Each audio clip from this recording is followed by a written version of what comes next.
Hello, everybody.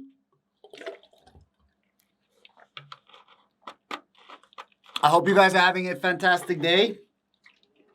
There is about to be a huge announcement, a live from the Department of Justice. Shout out to my man RJ.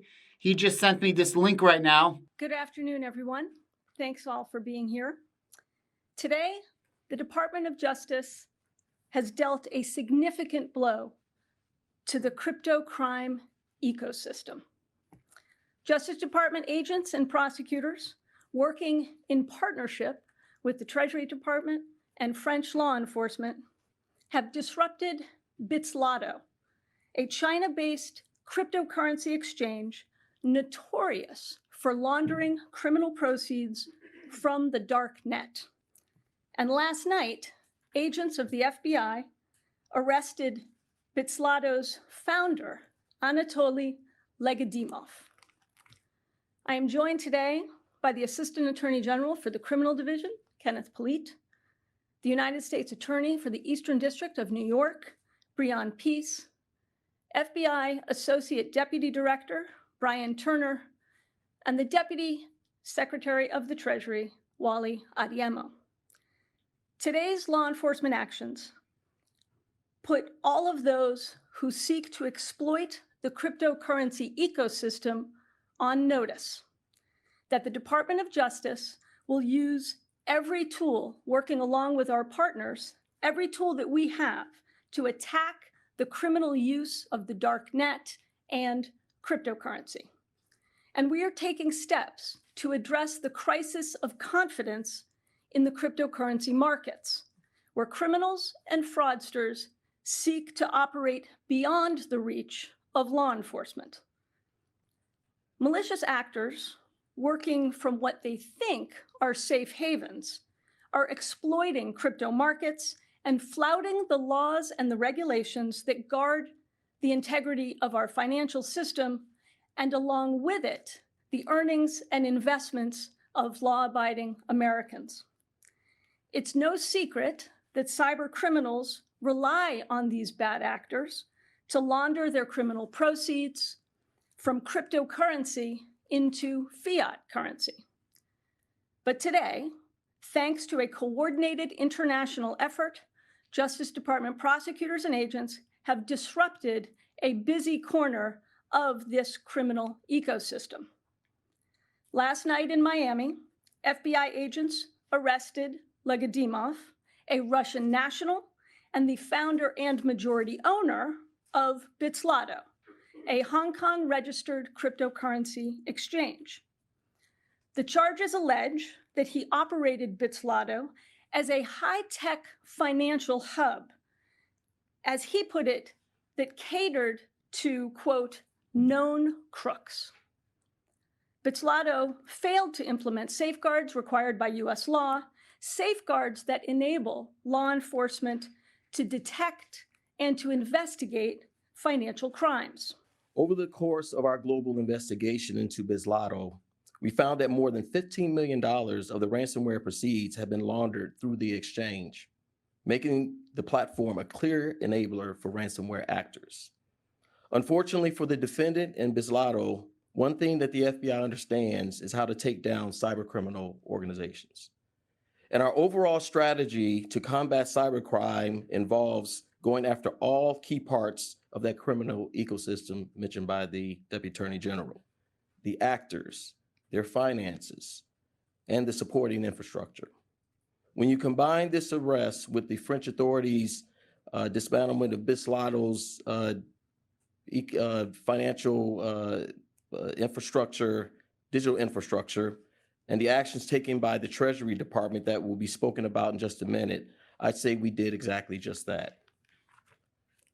I can tell you by the folks that I'm standing up here with that we are committed to taking a whole of government approach to the fight against financial crime and cybercrime, a fight to protect our country, its citizens, and our national security.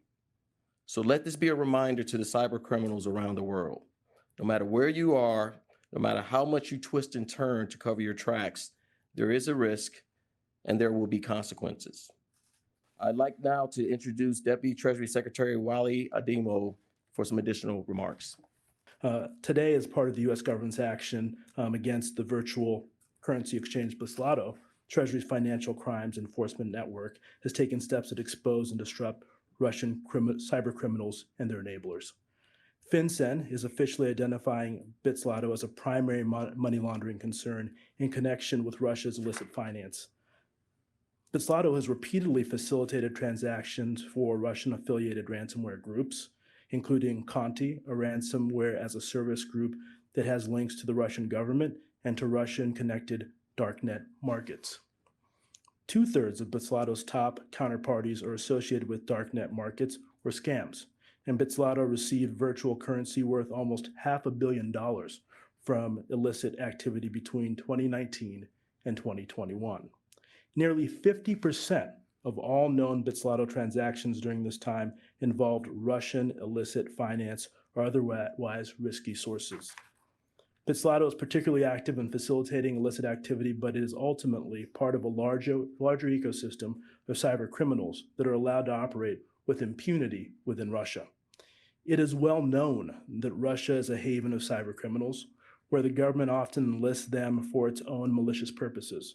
The majority of ransomware incidents reported to FinCEN in the second half of 2021, for example, were conducted by Russia-related cyber ransomware actors. At a time when Russia is waging a brutal and unjustified war in Ukraine, and as it seeks to circumvent sanctions and governance controls to fill its coffers and sustain its violence, we will not tolerate criminals' enterprises that enrich Russia's malicious interests. Because of its significant operations in and connection to Russia and Russian illicit finance, Bislato threatens U.S. national security, the integrity of the U.S. and international financial sector, and business and institutions worldwide. Yeah, man. So it seems to me that the Department of Justice, in cooperation with international law enforcement and in cooperation with FBI and other law enforcement within our borders, are going after international money laundering criminals using cryptocurrency central exchanges as a front. And it seems like this is all being fueled and rallied by a vigor to go after the Russian government and the Russian populace in order to stop the ability to transfer from fiat to crypto and then back to fiat, in order to fund a lot of things that are super important to Russia, and in order to try to stop Russians and Russian oligarchs, from my point of view, to be able to clean their money or be able to hide their money. This is what it seems like to me. This is what this entire investigation seems like. And that's why, as for right now, the cryptocurrency market seems like they're liking what they heard. Bitcoin made a huge bounce back. The entire crypto market seems to have made a huge bounce back, because the more enforcement that there is, they're trying to go over international cryptocurrency so that America reigns supreme in cryptocurrency. I'm sure that they're going to come after the United States citizens. I'm sure they're going to come after United States exchanges. However, the regulation that's coming for the United States is probably going to be better in the United States than the rest of the world. At the end of the day, America is going to do what America does. America does a form of imperialism where they back up whatever we do with our United States military. As we spend more money on the United States military as the next 10 countries combined, it is what it is. However, it looks like the entire crypto market does in fact like what they see. They do in fact like that there's more regulations coming and that there is enforcement on an international level. Why? If there's more enforcement on an international level, and even though they're going after Russians, even though this is obviously a farce, at the end of the day, this is good for the crypto market, because now this paves the way for more regulation, whether you agree with it or not, and for institutional investors and for big commercial clients to come into the crypto space. You see, at the end of the day, without any regulation, people are scared to invest in a certain asset class. Now, let's think a little bit deeper. Is it possible that there was an inorganic drop in the price of cryptocurrency in order for really big money to come into cryptocurrency? As the price of Bitcoin was nearly $70,000, nobody wanted to buy. But now there's a lot better of an entry point when it comes to cryptocurrency when Bitcoin is $20,000, sub $20,000, maybe back to 15, maybe even back to $10,000. Who knows, right? Who knows if that's the case or not? At the end of the day, people are seeing that this is a positive thing, and it is going to pave for Bitcoin and cryptocurrency to rally in the next halving. That's my own personal opinion.